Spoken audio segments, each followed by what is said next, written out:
Recorded Books and RB Digital present Murder on Pleasant Avenue by Victoria Thompson. Narrated by Suzanne Torren.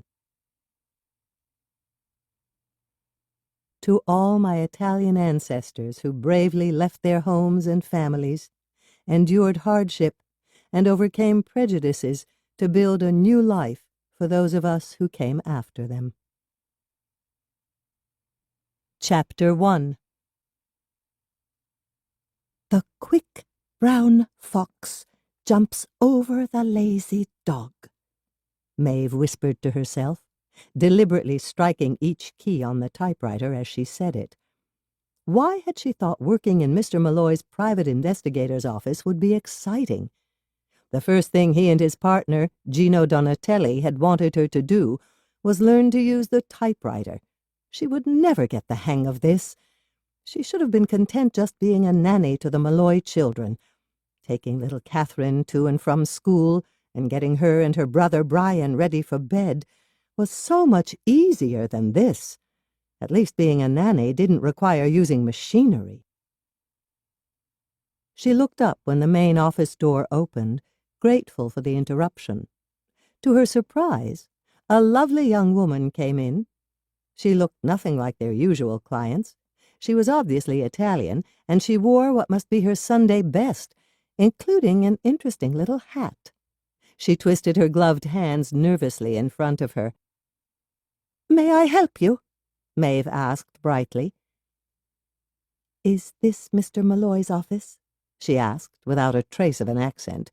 She glanced around uncertainly at the utilitarian office space, with its plain wooden desk and chairs, and a pair of windows that provided a stunning view of a brick wall.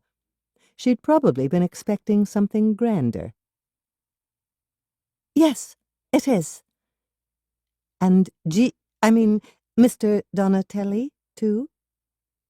Maeve somehow managed not to wince. This beautiful young Italian woman was looking for Gino Donatelli, and Maeve didn't even want to know why. She also shouldn't care. So why did she? Should she lie? Did she dare send the woman away? But that was foolish. She'd only come back. Besides, the door to Gino's office was open, and he'd apparently overheard the woman's question because he'd already come out. "Tio?" he asked, surprised but also much too pleased to see her.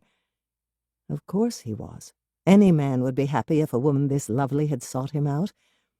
"Oh, Gino!" she cried, hurrying to him and giving him both her hands, which he took with a familiarity that made Maeve furious.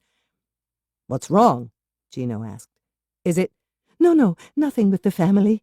But, Gino, it's something terrible," she said, bursting into tears. "There now, don't cry," Gino said, which is what men always said, but only because it made them feel helpless to see a woman cry. He slipped his arm around her shoulders without the slightest hesitation. They knew each other very well, and led her into his office. "Maeve," he called back over his shoulder, "would you get Tio a glass of water?" How dare he ask her to wait on his paramour? But the washroom was just next door to their offices, so Maeve was back in no time. By then, Mr. Malloy had come out of his office to see what all the commotion was about. "What?" he began, but Maeve cut him off. "Gino has a lady visitor." Did she sound disgruntled? Mr. Malloy's eyebrows rose, so she must have. Oh dear, that would never do. Gino hadn't closed the door, though, so Maeve went right in. Teo, what kind of a name was that, had produced a handkerchief to dry her tears, and she gratefully accepted the glass of water Maeve handed her.